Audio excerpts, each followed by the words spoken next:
Hello my dears, welcome to our class. നമ്മൾ ഇന്ന് discuss ചെയ്യുന്നത് ഏറ്റവും പ്രധാനപ്പെട്ട പുതിയ SCRT ടെക്സ്റ്റ് ബുക്ക് സോഷ്യൽ സയൻസിലെ ട്രെൻഡിങ് ടോപ്പിക്സ് ആണ്. എല്ലാവർക്കും നമ്മുടെ വീഡിയോയിലേക്ക് സ്വാഗതം. ഇപ്പോൾ ഈ ഒരു ടൈപ്പ് ഓഫ് ക്വസ്റ്റ്യൻസ് ആണ് PSC ചോദിച്ച് കാണുന്നത്. അപ്പം നിങ്ങൾക്ക് ആ ഒരു രീതിയിലേക്ക് നമുക്ക് പഠിക്കാവുന്നതാണ്. ഒന്നാമതായിട്ട് നമ്മൾ പഠിക്കുന്നത് economic territory of A country. ഒരു രാജ്യത്തിന്റെ സാമ്പത്തിക അതിർത്തി ഏതൊക്കെ കാര്യങ്ങൾ ഇൻക്ലൂഡ് ചെയ്യുന്നു എന്ന കാര്യം പഠിച്ചു വെക്കണം. അതും പരീക്ഷയ്ക്ക് വന്നിട്ടുള്ളതാണ്. അത് എന്തൊക്കെയാണ് വരുന്നത്?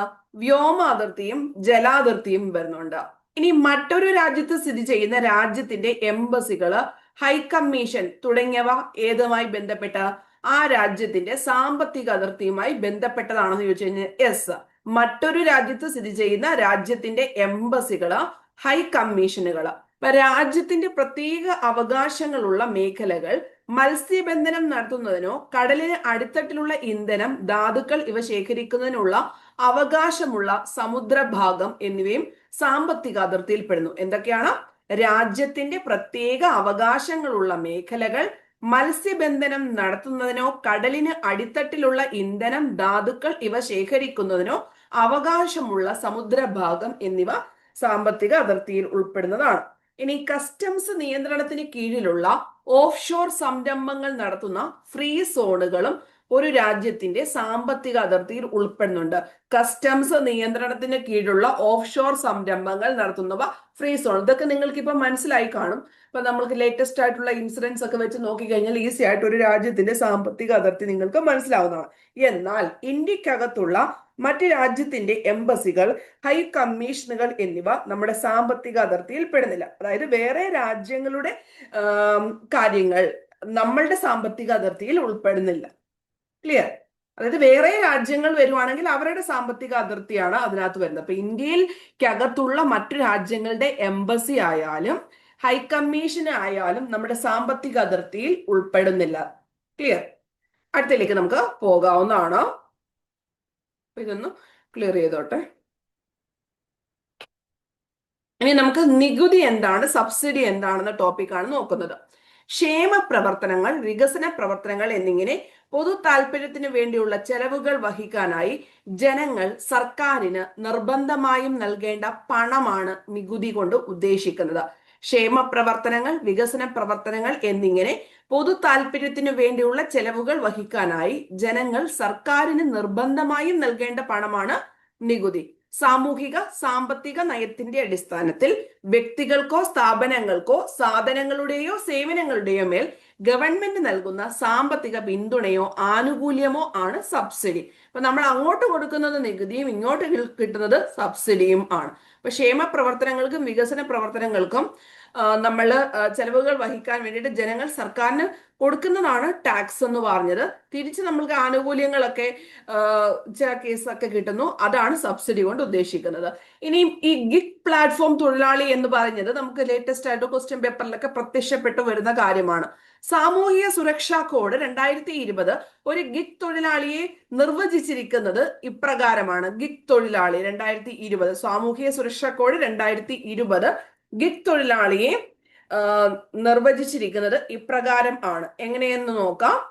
പരമ്പരാഗത തൊഴിലുടമ തൊഴിലാളി ബന്ധങ്ങൾക്ക് പുറത്തുള്ള ഒരു തൊഴിൽ ക്രമീകരണത്തിൽ പങ്കെടുക്കുകയും അത്തരം പ്രവർത്തനങ്ങളിൽ നിന്ന് സമ്പാദിക്കുകയും ചെയ്യുന്ന വ്യക്തി. അതായത് പരമ്പരാഗത തൊഴിലുടമ തൊഴിലാളി ബന്ധങ്ങൾക്ക് പുറത്തുള്ള ഒരു തൊഴിൽ ക്രമീകരണത്തിൽ പങ്കെടുക്കുകയും അത്തരം പ്രവർത്തനങ്ങളിൽ നിന്ന് സമ്പാദിക്കുകയും ചെയ്യുന്ന വ്യക്തിയാണ് ഗിഗ് പ്ലാറ്റ്ഫോം തൊഴിലാളികൾ എന്ന് പറയുന്നത്. ഇതിന്റെ സവിശേഷതകൾ എന്താണ്? ഗിഗ് പ്ലാറ്റ്ഫോം തൊഴിലാളികൾക്ക് ആവശ്യാനുസരണം കമ്പനികളുമായി ഔപചാരിക കരാറുകളിൽ ഏർപ്പെടാൻ സാധിക്കുന്നു. ഗിഗ് പ്ലാറ്റ്ഫോം തൊഴിലാളികൾക്ക് ആവശ്യാനുസരണം കമ്പനികളുമായി ഔപചാരിക കരാറുകളിൽ ഏർപ്പെടാൻ സാധിക്കുന്നു. ഗിഗ് പ്ലാറ്റ്ഫോം തൊഴിലാളികൾക്ക് ആവശ്യാനുസരണം കമ്പനികളുമായി ഔപചാരിക കരാറുകളിൽ ഏർപ്പെടാൻ സാധിക്കുന്നു. അടുത്ത പോയിന്റ് എന്ന് പറയുന്നത്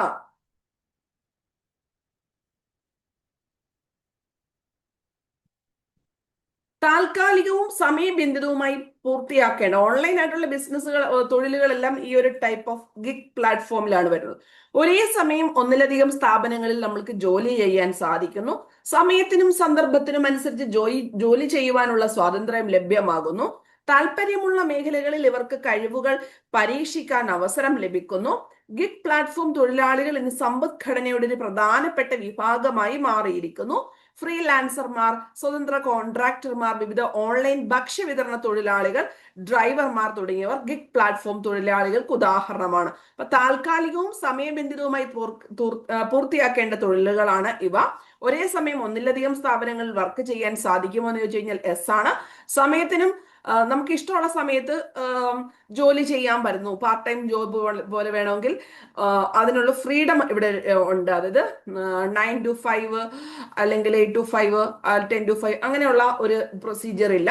താല്പര്യമുള്ള മേഖലകളിൽ ഇവർക്ക് കഴിവുകൾ പരീക്ഷിക്കാൻ അവസരം ലഭിക്കുന്നു.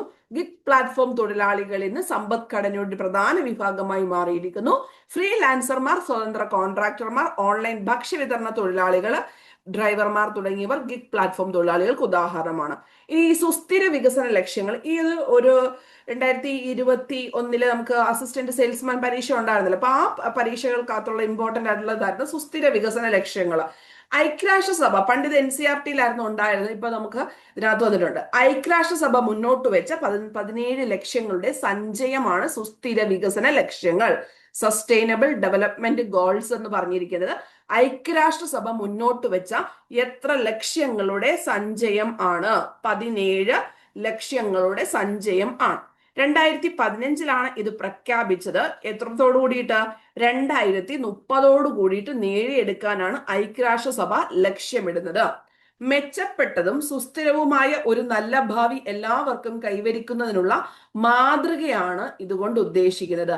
മെച്ചപ്പെട്ടതും സുസ്ഥിരമായതും ആയ ഒരു നല്ല ഭാവി എല്ലാവർക്കും കൈവരിക്കുന്നതിനുള്ള മാതൃകയാണ് സുസ്ഥിര വികസന ലക്ഷ്യങ്ങൾ മുന്നോട്ട് വെക്കുന്നത്. അപ്പൊ നമുക്ക് അടുത്ത ചോദ്യത്തിലേക്ക്, ഇതിന്റെ കുറച്ച് ഡീപ്പായിട്ടുള്ള കണ്ടന്റിലേക്ക് നമുക്കൊന്ന് പോയിട്ട് വരാം. സുസ്ഥിര വികസന ലക്ഷ്യം നിങ്ങൾക്ക് ഇപ്പൊ മനസ്സിലായി. ഏത് വർഷത്തോടു കൂടിയിട്ടാണ്?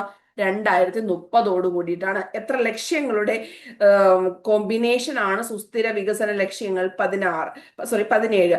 ആരാണ് മുന്നോട്ട് വെച്ചത്? UN ആണ് ഇത് മുന്നോട്ട് വെച്ചത്. എന്നാണ് ഇത് പ്രഖ്യാപിച്ചത്? 2015. അപ്പൊ അത്രയും കാര്യങ്ങൾ ക്ലിയർ ആയെന്ന് വിചാരിക്കുന്നു. ഇനി നമുക്ക് ആ 17 ലക്ഷ്യങ്ങൾ നോക്കാവുന്നതാണ്. അപ്പൊ സുസ്ഥിര വികസനം എത്ര ലക്ഷ്യങ്ങളുണ്ട്? 17. അപ്പൊ അതിനകത്ത് ഒരെണ്ണമാണ് നമ്മൾക്ക് അറിയാവുന്ന ദാരിദ്ര്യ നിർമ്മാർജ്ജനം. അപ്പൊ അതുമായി ബന്ധപ്പെട്ട ഒരു പോയിന്റ് പറഞ്ഞു കഴിഞ്ഞാൽ എന്ത് പറയും? ദാരിദ്ര്യ നിർമ്മാർജ്ജനവുമായി ബന്ധപ്പെട്ട അല്ലെങ്കിൽ ഗരീബി ഘടാവോ എന്ന് പറഞ്ഞിരിക്കുന്നത് 5th 5-year പ്ലാനിൽ ഉണ്ടായതാണ്. ഇനി ഏറ്റവും വലുതായിട്ടുള്ള ദാരിദ്ര്യ നിർമ്മാർജ്ജനവുമായി ബന്ധപ്പെട്ട ഒരു നിയമമാണ് ഏത്? ദേശീയ തൊഴിലുറപ്പ് പദ്ധതി എന്ന് പറഞ്ഞിരിക്കുന്നത്. മഹാത്മാഗാന്ധി ദേശീയ തൊഴിലുറപ്പ് പദ്ധതി എന്ന് പറഞ്ഞിരിക്കുന്നത്. ഇനി ഇത് കൂടാതെ നമ്മൾക്ക് കുടുംബശ്രീ പോലെയൊക്കെയുള്ള കാര്യങ്ങൾ, നമുക്ക് ലോക്കൽ സെൽഫ് ഗവൺമെന്റുമായി ബന്ധപ്പെട്ട് അല്ലെങ്കിൽ നമുക്ക് ഗ്രാമപ്രദേശങ്ങളിലൊക്കെ കുറച്ചുകൂടെ ദാരിദ്ര്യ നിർമ്മാർജ്ജനത്തിന് വേണ്ടിയിട്ടുള്ള ഒരു പദ്ധതിയായിരുന്നു ഏത്? കുടുംബശ്രീ എന്ന് പറയുന്നത്. ഇനി രണ്ടാമത്തത് വിശപ്പില്ലാത്ത അവസ്ഥ എന്നതുകൊണ്ട് ഉദ്ദേശിക്കുന്നതും സുസ്ഥിര വികസനം. വിശപ്പില്ലാത്ത അവസ്ഥ, അതായത് ഫുഡ് കറക്റ്റ് ആയിട്ട് കിട്ടുക. അസമത്വം ലഘൂകരിക്കൽ, അതായത് അസമത്വം മാറ്റുക.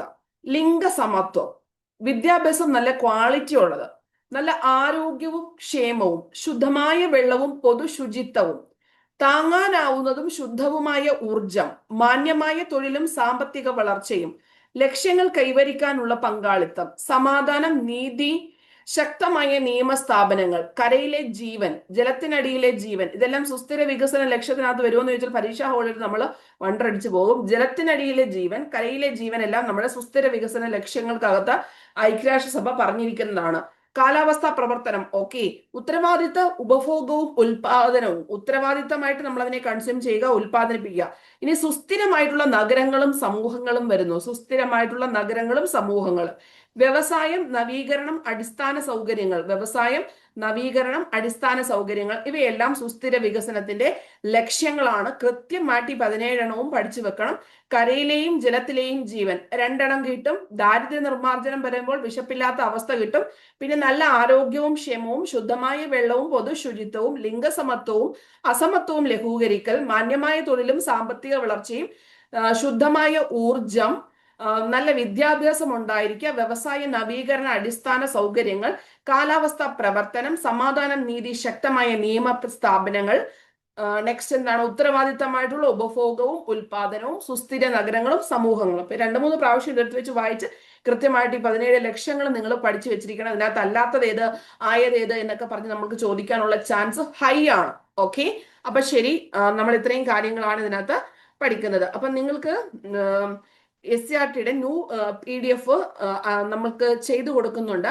അതിനകത്ത് ഷോർട്ട് നോട്ട്സ് ആയിട്ടും കോളം കട്ടിങ്സ് ആയിട്ടുമാണ്. കോളം കട്ടിങ്സ് ആഡ് ചെയ്യുന്നത് എന്തിനാന്ന് ചോദിച്ചു കഴിഞ്ഞാൽ സ്റ്റേറ്റ്മെന്റ് ചോദ്യങ്ങളൊക്കെ ആ ഒരു ടൈപ്പിൽ നിന്നിട്ടായിരിക്കും വരുന്നത്. അപ്പൊ അത് നമുക്ക് കൃത്യമായിട്ട് പുതിയ SCRT-ക്ക് നല്ല ഇമ്പോർട്ടൻസ് വരുന്നുണ്ട്. റാങ്ക് മേക്കിംഗ് ആയിട്ടുള്ള ചോദ്യങ്ങളാണ് വരുന്നത്. സയൻസ് ഒക്കെ നല്ല ടൈറ്റ് ആണ്. ഇപ്പൊ നമ്മളിപ്പോൾ സോഷ്യൽ സയൻസ് ആണ് ചെയ്തുകൊണ്ടിരിക്കുന്നത്. ഇപ്പൊ നമ്മൾ നിലവിൽ 5ാം ക്ലാസ്സിലെയും 7ാം ക്ലാസ്സിലേതും 10ാം ക്ലാസ്സിലേതും ചെയ്തിട്ടുണ്ട്. ഓരോ ദിവസവും ഓരോ PDF എന്നുള്ള രീതിയിലാണ് അപ്ലോഡ് ചെയ്തുകൊണ്ടിരിക്കുന്നത്. അപ്പൊ അത്രയും PDF ഓൾറെഡി ഗ്രൂപ്പിനകത്ത് അപ്ലോഡ് ചെയ്തിട്ടുണ്ട്. അപ്പൊ താല്പര്യമുള്ളവർക്ക് വാങ്ങിക്കാവുന്നതാണ്. 99 രൂപ മാത്രമേ ഉള്ളൂ. കാരണം നമ്മൾക്ക് ടെക്സ്റ്റിനകത്താകുന്ന സമയത്ത് മൊത്തത്തിൽ ആവശ്യമുള്ളതും ഇല്ലാത്തതുമായിട്ടുള്ള കാര്യങ്ങളൊക്കെ ഒന്നിച്ചുണ്ടായിരിക്കും. തന്നെയുമല്ല, നോട്ടൊക്കെ പ്രിപ്പയർ ചെയ്ത് പഠിക്കാൻ ടൈം ഇല്ലാത്ത വീട്ടമ്മമാർക്കും കൊച്ചുങ്ങളുള്ളവർക്കും ജോലിക്ക് പോകുന്നവർക്കും ഒക്കെ വളരെയധികം യൂസ്ഫുൾ ആയിരിക്കും. ലൈഫ് ടൈം ആയിരിക്കും അതിന്റെ വാലിഡിറ്റി എന്ന് പറഞ്ഞത്. ഇനി അതുപോലെ തന്നെ 10th level mains 100 days study plan, അതായത് അസിസ്റ്റന്റ് സെയിൽസ്മാൻ എക്സാം മിക്കവാറും ഓഗസ്റ്റ് മാസത്തിൽ കാണും. അപ്പൊ 3 months നിങ്ങൾക്ക് ഇനിയും പഠിക്കാൻ വേണ്ടിയിട്ടുണ്ട്. അപ്പൊ ഇതുമായി ബന്ധപ്പെട്ട് റെക്കോർഡ് സെഷൻസും പിന്നെ PDF-ഉം എല്ലാം അവൈലബിൾ ആയിരിക്കും. പുതുതായിട്ടുള്ള റെക്കോർഡ് സെഷൻസ് ഒക്കെ ആയിരിക്കും നമ്മൾ ഇതിനകത്ത് ഇൻക്ലൂഡ് ചെയ്തിരിക്കുന്നത്. കറണ്ട് അഫേഴ്സും എല്ലാം ഇതിനകത്ത് ഉണ്ടായിരിക്കും. ഇംഗ്ലീഷും മലയാളവും എല്ലാം PYQs ഉൾപ്പെടെ ഉള്ളതും അതിന്റെ കണക്റ്റഡ് പോയിന്റ്സും ഒക്കെ നമുക്ക് ഇതിനകത്ത് ഇൻക്ലൂഡഡ് ആയിരിക്കും. ഫോക്കസ് ഏരിയയും ഇൻക്ലൂഡഡ് ആയിരിക്കും. ജസ്റ്റ് 599 rupees ആണ് അതിന്റെ ഇതെന്ന് പറഞ്ഞത്. മാത്സ് വെച്ച് ബാക്കി എല്ലാ സംഭവവും ഉണ്ടായിരിക്കും. വേണ്ടതായിട്ടുള്ള NCERT ടോപ്പിക്സും അതിന്റെ കൂടെ അവൈലബിൾ ആയിരിക്കും. SCRT-യും അതിന്റെ കൂടെ പഠിക്കേണ്ടതായിട്ടുള്ള കാര്യങ്ങൾ അവൈലബിൾ ആയിരിക്കും. സിലബസ് ബേസ്ഡ് ആയിട്ടുള്ള കണ്ടന്റും ഉണ്ടായിരിക്കും. അപ്പൊ ശരി, എല്ലാവർക്കും all the very best. Thank you and love you all.